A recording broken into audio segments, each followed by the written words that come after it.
Hello, welcome to my channel. आज मैं तुम्हें पढ़ाऊंगा इकोनॉमिक्स का बैंकिंग चैप्टर। ठीक है, क्लास 12 का ये मनी के बाद वाला चैप्टर है बैंकिंग। देखो बैंकिंग क्या होता है, बैंकिंग के बारे में जैसे सेंट्रल बैंक, कमर्शियल बैंक, इस सब बैंक के बारे में तुम्हें इस वीडियो में बताऊंगा। और बैंक में क्या क्या फंक्शंस होते हैं, बैंक के क्या क्या रोल होते हैं, ये सारे के सारे मैं तुम्हें इस वीडियो में बताऊंगा। ठीक है, तो सबसे ज़्यादा दो टाइप के बैंक होते हैं। कितने टाइप के बैंक होते हैं? दो टाइप्स के। एक होता है सेंट्रल बैंक, जिसको हम आरबीआई भी कहते हैं, इसकी फुल फॉर्म होती है रिजर्व बैंक ऑफ इंडिया। और एक होता है कमर्शियल बैंक। जो कमर्शियल बैंक होता है ये बेसिकली जिसमें हमारे एसबीआई आ गया, पीएनबी आ गया, bank of Maharashtra, bank of Maharashtra, ठीक है, जिसमें बहुत सारे बैंक आते हैं, SBI, PNB, bank of Maharashtra, HDFC bank, ICIC bank, बहुत सारे बैंक आते हैं कमर्शियल बैंक के अंदर। अब देखो जो पब्लिक होता है ना, पब्लिक कभी भी अगर लोन लेना हो या फिर उसको पैसे डिपॉजिट करना हो या फिर इन्वेस्टमेंट करना हो, वो हमेशा कमर्शियल बैंक से डील करेगी। वो कभी भी आरबीआई बैंक से डील नहीं करती।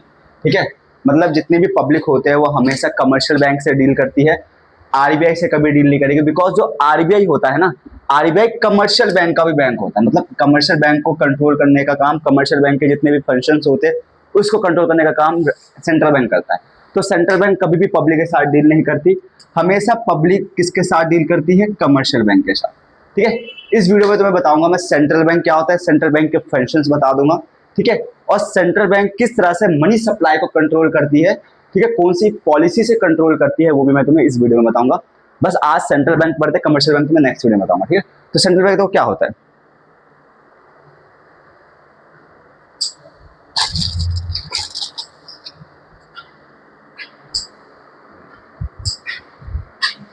देखो central bank,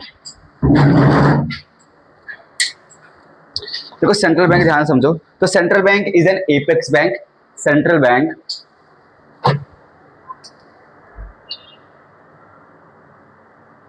central bank is an apex bank. Central bank is an apex bank. Apex bank या बॉडी भी कह सकते हो तुम। ठीक है, then that controls regulate that controls regulates and direct and the entire banking and monetary policy, monetary structure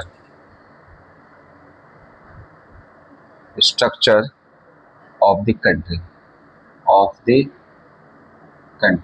देखो बेटा यही होता है। देखो central bank is an apex bank, a body that controls, regulates and direct the entire banking and monetary structure of the country. मतलब जो central bank होता है बेटा, उसको हम एपेक्स बैंक भी कहते हैं। जो क्या करता है, कमर्शियल बैंक को रेगुलेट करता है, डायरेक्ट करता है उसको entire banking and the monetary structure of the country. बेटा जो हम देश में मनी सप्लाई को जो बेटा कंट्रोल करता है, मनी सप्लाई को कंट्रोल करता है, कौन से पॉलिसी से करता है? मॉनेटरी पॉलिसी से। कौन सी पॉलिसी से बेटा? मॉनेटरी पॉलिसी से करता है। मतलब मॉनेटरी पॉलिसी से बेटा मनी सप्लाई को कंट्रोल करता है। अगर बेटा मार्केट के अंदर मनी सप्लाई ज्यादा है तो उसको कम भी करना होगा तो मॉनेटरी पॉलिसी के थ्रू करेगा। अगर मार्केट के अंदर मनी सप्लाई कम है तो उसको ज्यादा करना होगा तो मॉनेटरी पॉलिसी के थ्रू ही करता है। कौन बेटा? Central bank. ठीक है, तो सेंट्रल बैंक कितना समझ में आया? सेंट्रल बैंक क्या होता है?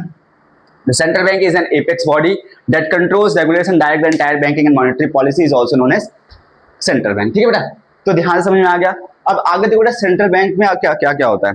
देखो सेंट्रल बैंक कब आया था बेटा? सेंट्रल बैंक बेटा एक एक्ट पास किया गया था, एक्ट पास किया गया था सेंट्रल बैंक का 1934 में। कब? 1934 में एक्ट पास किया गया था सेंट्रल बैंक का, तब जाके सेंट्रल बैंक आया। और दूसरा इसके आगे बेटा लिखा गया है कि 1 अप्रैल 1 अप्रैल 1935 में सेंट्रल बैंक सेटअप हो गया था, स्टैब्लिश हो गया था। क्या हो गया था बेटा? स्टैब्लिश हो गया था। ठीक है, तो इस तरह से बेटा सेंट्रल बैंक इंडिया के अंदर आया। बेटा पूरे हर देश में, या इंडिया नहीं, सारे कंट्री में बेटा सेंट्रल बैंक एक ही होता है। ठीक है, जैसे इंडिया के अंदर सेंट्रल बैंक एक ही, और कहाँ पे है बेटा? मुंबई में। कहाँ है? मुंबई के अंदर सेंट्रल बैंक स्टैब्लिश है। ठीक है, तो बताया था मैं कि सेंट्रल बैंक के बारे में बताया, थोड़ा और बताते बेटा इसका फंक्शंस की बात करते हैं। Functions of central bank. क्या बेटा? Functions of central bank. देखो फंक्शंस ऑफ सेंट्रल बैंक की बात करें, फंक्शंस ऑफ सेंट्रल बैंक, तो फंक्शन ऑफ सेंट्रल बैंक का पहला फंक्शन देखो क्या होता है बेटा? पहला फंक्शन होता है सेंट्रल बैंक का, पहला फंक्शन होता है issue of currency authority. Currency authority बेटा पहला इसका फंक्शन होता है कि जो भी इंडिया के अंदर करेंसी अथॉरिटी का जो राइट्स है वो सिर्फ आरबीआई के पास ही होता है। मतलब करेंसी को इशू करना, ठीक है, वो किसके पास होता है बेटा? राइट्स सेंट्रल बैंक के पास होता है। आज दो इंडिया के अंदर जो करेंसी सर्कुलेट होता है, ठीक है, उसको अथॉरिटी किसका होता है? किसके पास होता है? आरबीआई के पास होता है, क्योंकि आरबीआई ही करेंसी को इशू करता है। बस दो चीज को छोड़कर, एक रुपए के नोट्स को और दूसरा कॉइन्स को। नोट्स को कॉइन्स को कभी भी आरबीआई इशू नहीं करता। नोट्स को और बेटा कॉइन्स को हमेशा कौन करता है issue? Issue by ministry of finance. कौन करता है बेटा? Issue by ministry of finance. बेटा मिनिस्ट्री ऑफ फाइनेंस बेटा क्या करता है? 1 रुपए के नोट्स को और दूसरे कॉइन्स को बेटा ये हमेशा इशू करेगा। ठीक है, इसमें मैं तो पहला फंक्शन क्या होता है? Currency authority, issue of currency, currency को इशू करने का काम यही करता है। बेटा दूसरा क्या काम होता है इसका? बेटा दूसरा काम होता है as a banker of the government. As a banker of the government. बेटा गवर्नमेंट का बेटा बैंकर हो, जैसे हमारा बैंकर कौन है? कमर्शियल बैंक है। वैसे ही बेटा गवर्नमेंट का बैंकर कौन है? आरबीआई है।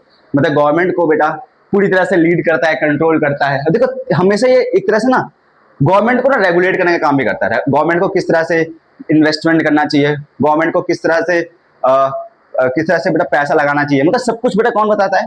सेंट्रल बैंक बताता है। देखो 3 एडवाइस देता है। कितने एडवाइस देता है बेटा? एक तो बेटा उसको एजेंट की तरह काम करता है। ठीक है, क्या करता है? एजेंट की तरह गवर्नमेंट का काम करता है आरबीआई। ठीक है, और दूसरा बेटा क्या करता है? फाइनेंशियल एडवाइजर भी होता है बेटा। ये क्या होता है? एक फाइनेंशियल एडवाइजर, मतलब फाइनेंस से रिलेटेड बेटा एडवाइस भी करता है। किसको? सरकार को। कौन? आरबीआई। तो बेटा दूसरा फंक्शन बेटा इसका ये होता है। ठीक है, बेटा तीसरा फंक्शन क्या होता है? बेटा तीसरा फंक्शन होता है बैंकर, बैंक एंड सुपरवाइजर। मतलब मैंने बताया था कमर्शियल बैंक का भी बैंक कौन होता है? कमर्शियल बैंक का भी पापा होता है सेंट्रल बैंक। ठीक है, एकदम कमर्शियल बैंक को कंट्रोल करता है सेंट्रल बैंक। तो banker of the commercial bank कौन होता है? आरबीआई होता है। ठीक है, तो banker of the commercial bank, तो कमर्शियल बैंक का बेटा कौन होता है? ये बैंक, उसको भी कंट्रोल करता है। ठीक है, समझ में आ गया? तीसरा बेटा क्या होता है? चौथा फंक्शन बेटा है कस्टोडियन ऑफ कैश रिजर्व।